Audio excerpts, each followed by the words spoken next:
ഇന്നത്തേത് ഒരു പാളിപ്പോയ പാൽക്കട്ട കഥയാണ്. എവിടെയാണ് പാളിയതെന്ന് വഴിയെ പറയാട്ടോ. അങ്ങനെ എന്നത്തെയും പോലെ ഇന്നും സൂര്യൻ ഉദിച്ച് ഉച്ചം തലയിലെത്തിയപ്പോൾ ഞാനും ചിന്നുവും ഉറക്കമുണർന്നു. ജനലിലൂടെ വെറുതെ ഒന്ന് താഴോട്ട് നോക്കുമ്പോൾ അതാ ഒരു പ്രാവമ്മ തന്റെ കുടുംബത്തിന് വേണ്ടി പുതിയൊരു വീട് പണിയുന്നതിന്റെ പണിപ്പുരയിലാണ്. കണി കൊള്ളാമല്ലോ എന്ന് മനസ്സിൽ പറഞ്ഞുകൊണ്ട് സ്ഥിരം പരിപാടിയായ വചനപ്പെട്ടി തുറന്ന് ഇന്നത്തെ വചനം എന്താണെന്ന് നോക്കി. നല്ലത് ചെയ്യാനും നിങ്ങളുടേത് പങ്കിടാനും മടിക്കരുത്. ആഹാ, അല്ലെങ്കിലും ഈ വചനപ്പെട്ടി തുറന്നു നോക്കുന്ന ദിവസങ്ങൾക്ക് വല്ലാത്തൊരു പോസിറ്റിവിറ്റി ആയിരിക്കും. നിങ്ങളും ഇത് ചെയ്യാറുണ്ട് താഴെ കമന്റ് ചെയ്യണം കേട്ടോ. അവിടുന്ന് നേരെ ബാൽക്കണിയിലേക്ക് പോയപ്പോൾ അതാ പുറത്തെ പെയിന്റ് അടി കാരണം അവിടെ മൊത്തം ഒരു അവിയൽ പരുവമായിരിക്കുന്നു. അതുകൊണ്ട് തന്നെ രാവിലത്തെ ചായ കൂടി ഇത്തവണ ഡൈനിങ് ടേബിളിലേക്ക് ആക്കി. കൂട്ടത്തിൽ നമ്മുടെ പുതിയ അതിഥിയായ കട്ടപ്പയും തുറന്നു വിട്ടു. അപ്പോൾ ഞങ്ങളുടെ ഇന്നത്തെ പ്രധാന പരിപാടി ഒരു കംപ്ലീറ്റ് ഹെൽത്ത് ചെക്കപ്പ് ആണ്. അതിന്റെ കാര്യങ്ങൾ സംസാരിച്ചുകൊണ്ടിരിക്കുമ്പോഴാണ് ചിന്നുവിന്റെ വക ഒരു ഡയലോഗ്. ചെക്കപ്പ് കഴിഞ്ഞ് ഷുഗർ എങ്ങാനും ഉണ്ടെന്ന് അറിഞ്ഞാൽ പിന്നെ അങ്ങോട്ട് കഴിക്കാൻ പറ്റില്ല എന്നുള്ളത് കൊണ്ട് കക്ഷിക്ക് പാൽക്കട്ട കഴിക്കണോ അത്ര. പിന്നെ ഒന്നും നോക്കിയില്ല, പാൻ ചൂടാക്കി അതിലേക്ക് ആവശ്യത്തിന് നെയ്യ് ഒഴിച്ചു കൊടുത്ത്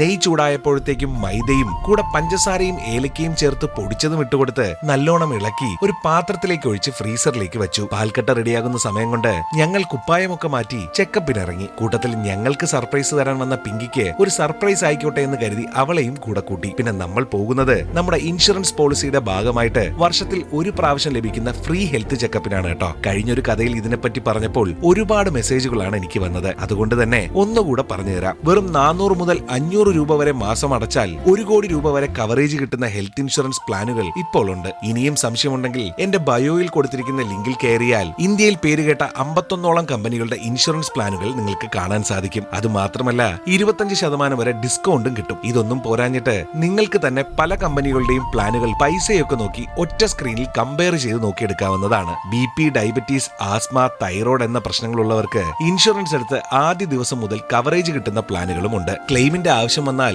ഇൻഷുറൻസ് എടുത്തടത്ത് നിന്ന് ക്ലെയിം സപ്പോർട്ടൊക്കെ 30 മിനിറ്റിനുള്ളിൽ കിട്ടുകയും ചെയ്യും. പിന്നെ പ്രവാസികളൊക്കെ ആണെങ്കിൽ പുറത്തുനിന്നും എടുക്കുന്നതിലും 35% വരെ ചെലവ് കുറവിൽ നാട്ടിൽ നിന്നും എടുക്കാം. പിന്നെ ട്രീറ്റ്മെന്റ് ചെലവിന് പുറമെ ദിവസ ചെലവുകൾക്കായി 1000 രൂപ പോലെയുള്ള തുകകൾ ഇങ്ങോട്ട് ലഭിക്കുന്ന ഇൻഷുറൻസുകളും ഇപ്പോൾ ഉണ്ട്. ചികിത്സാ ചെലവൊക്കെ 50ഉം 60ഉം ലക്ഷം വരെയൊക്കെ എത്തുന്ന ഇന്നത്തെ സാഹചര്യത്തിൽ അൺലിമിറ്റഡ് കവറേജുകളുള്ള പ്ലാനുകൾ തിരഞ്ഞെടുക്കുന്നതാണ് കൂടുതൽ നല്ലത്. അതുകൊണ്ട് എന്റെ ബയോയിലുള്ള ലിങ്കിൽ പോയി നല്ലൊരു ഹെൽത്ത് ഇൻഷുറൻസ് തന്നെ നിങ്ങളുടെ ഫാമിലിക്ക് എടുത്തു വയ്ക്കുക. അങ്ങനെ ഞങ്ങളുടെ ഈ വർഷത്തെ ഹെൽത്ത് ചെക്കപ്പ് കഴിഞ്ഞു. എനിക്കൊരു ലേശം കൊളസ്ട്രോൾ കൂടിയിട്ടുണ്ടെന്നല്ലാതെ മറ്റു പ്രശ്നങ്ങളൊന്നും തന്നെ ഇല്ല. ആ സന്തോഷത്തിൽ നേരെ വീട്ടിലേക്ക് തിരിച്ചു. എത്തിയ പാടെ തന്നെ നേരെ പാൽക്കട്ടയുടെ അടുത്തേക്ക്. എന്ത് പറ്റിയതാണെന്നറിയില്ല, ഇത്തവണ പാൽക്കട്ടയ്ക്ക് പകരം ഫ്രിഡ്ജിൽ നിന്ന് കിട്ടിയത് നെയ്യും പഞ്ചസാരയും കൊണ്ട് മൂടിയ എന്തോ ഒരു സാധനം. അല്ലെങ്കിലും പരീക്ഷിച്ച് വിജയിച്ച റെസിപ്പികൾ മാത്രം പോസ്റ്റ് ചെയ്താൽ പോരല്ലോ, ഇങ്ങനെ പാളിപ്പോയതും വേണ്ടേ. അപ്പോൾ അടുത്ത കഥയുമായി ഉടനെ തന്നെ വരാം. അഭിപ്രായങ്ങൾ രേഖപ്പെടുത്തുക, കൂടെ വിമർശനങ്ങളും. അപ്പോൾ എന്നാൽ അങ്ങനെ ആകട്ടെ.